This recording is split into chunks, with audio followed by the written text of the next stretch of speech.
The nation's system of regulations consists of policies that come from good intentions, but when applied to certain sectors, specific implementation may be questionable. One example that agriculture is currently facing is the requirement for truck drivers to install electronic logging devices in their vehicles. Joining us now for an update on the matter is Congressional Relations Director Andrew Walmsley. Andrew, as always, thanks for joining us today. We certainly appreciate your time. Let's start with some background on the intent of the ELD rule and what would the result be when it's applied to ag? So the electronic logging device mandate was contained in the MAP 21 Moving Ahead for Progress Surface Transportation Bill in 2012. Basically, the mandate requires drivers in hauling in commercial motor vehicles to switch from paper logs to electronic logging devices that basically records their time, engine movement, basically tracks their movements. It's a safety measure, but the concern we have in agriculture is the one-size-fit-all approach that DOT has kind of implemented this program. There's concerns about the devices not taking into account the unique exemptions that are congressionally mandated for haulers hauling agricultural commodities and in particular livestock. So there's concerns that we lose some of the flexibilities that exist, that the devices themselves don't account for those, and it exasperates the underlying hours of service concerns that we have with the regulation. Now, what do you see as being maybe one of the worst outcomes from this? Well, one of the worst outcomes would be an impact, particularly when it comes to live animals.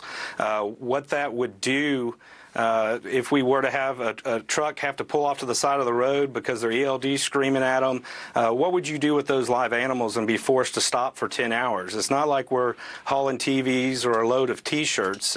You would have a real impact to those animals, whether it's the summertime when it's hot and sweltering or in the winter when it's freezing. So we're working with the agency to find a common sense approach to this, to have flexibility provided to get those animals safely to their destination would really be the worst case scenario.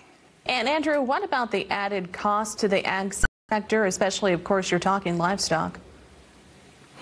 Yeah, well, we're starting to see an uptick in freight prices across the country. A lot of that's attributed to regulations like the ELD mandate. Obviously, there's an industry-wide shortage of truck drivers in general, and in particular in agriculture. And then our biggest concern is the discount that a price that's paid to a farmer might be the impact from this regulation, that they could see lower prices for their animals or for their commodities in certain sections of the country. And obviously, with all regulations, this could have the impact ultimately to consumer and food prices. All right, Andrew, how could farmers and ranchers learn more and maybe even possibly help with the situation? So there's been a couple of comment periods that we've had an opportunity for our members to comment on. We've petitioned the agency. We're waiting to hear what they're going to do past March 18th. That's the waiver we asked for with our friends with the Pork and Cattlemen's Association. They can grant an exemption, so we're meeting regularly with the agency asking them to grant that.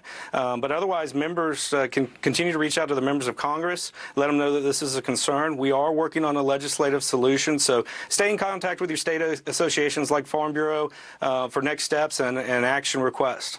All right, Andrew, thank you very much. AFBF Congressional Relations Director Andrew Walmsley joining us from Washington, D.C.